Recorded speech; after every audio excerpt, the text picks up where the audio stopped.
Vous pensez que Lego Batman est plutôt bien entouré pour se faire tirer le portrait? Ça tombe bien, nous aussi.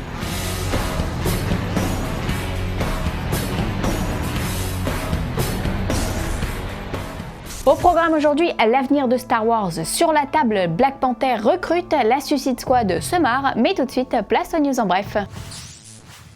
Suite maudite qui n'avait jamais vu le jour, Dark Crystal 2 va débarquer sous la forme d'un comics.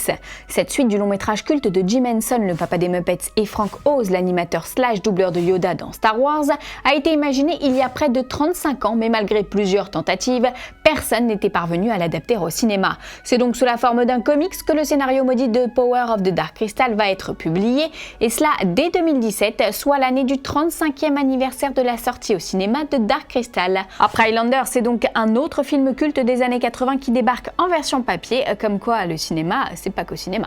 Ça voltige et ça virevolte sur le tournage de Thor. Alors que le film est dans la boîte depuis fin octobre, une vidéo vient de fuiter sur la chaîne YouTube de Bigfoot Cam. Sur ces images, on peut voir la super vilaine Ella en train de faire des acrobaties, à ceci près qu'il ne s'agit pas de Cate Blanchett attendue dans le costume de la déesse de la mort, mais de sa doublure Zoé Bell.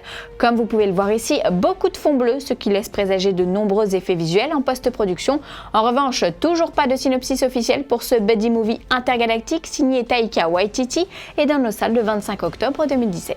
Vous avez aimé le Ghostbuster de Paul Feig? Ça tombe bien car selon le producteur Ivan Reitman, beaucoup de suites sont actuellement en développement. Parmi elles, la suite du SOS Fantôme emmenée par Melissa McCarthy et Kristen Wiig, mais pour le reste, le mystère demeure, sachant que le spin-off avec Channing Tatum et Chris Pratt est tombé à l'eau.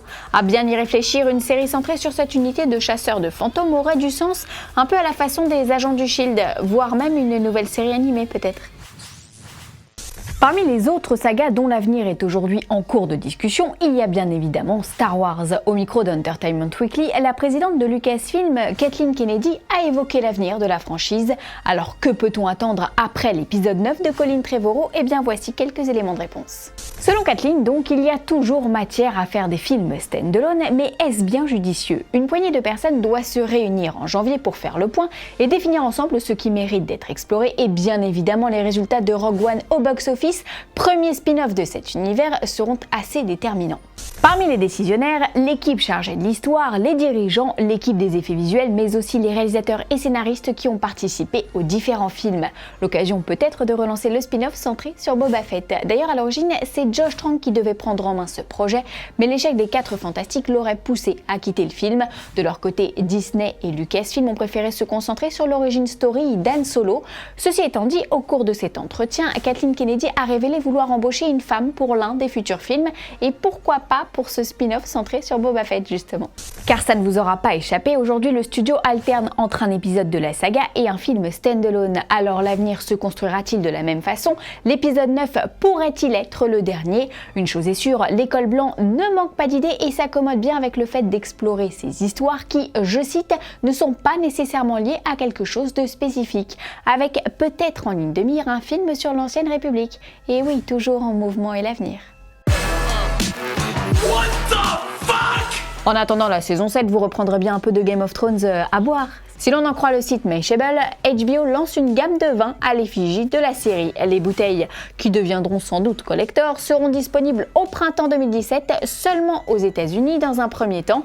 Au menu, 3 cuvées de ce vin des 7 royaumes, du chardonnay, du cabernet sauvignon et du rouge. Alcohol is coming. Aujourd'hui dans le Code des fans oignons, on répond à Julman le gamer qui voudra des news de Black Panther. Eh bien Julman, figure-toi que le héros a trouvé sa maman et c'est Angela Bassett qui incarnera Ramonda, la mère de T'Challa. De ce que l'on sait, le tournage du film emmené par Chadwick Boseman devrait démarrer en janvier prochain à Atlanta, là où se sont tournés Ant-Man, Spider-Man Homecoming, Civil War ou Les Gardiens de la Galaxie 2, puis se poursuivra jusqu'en mai pour une sortie calée au 16 février 2018.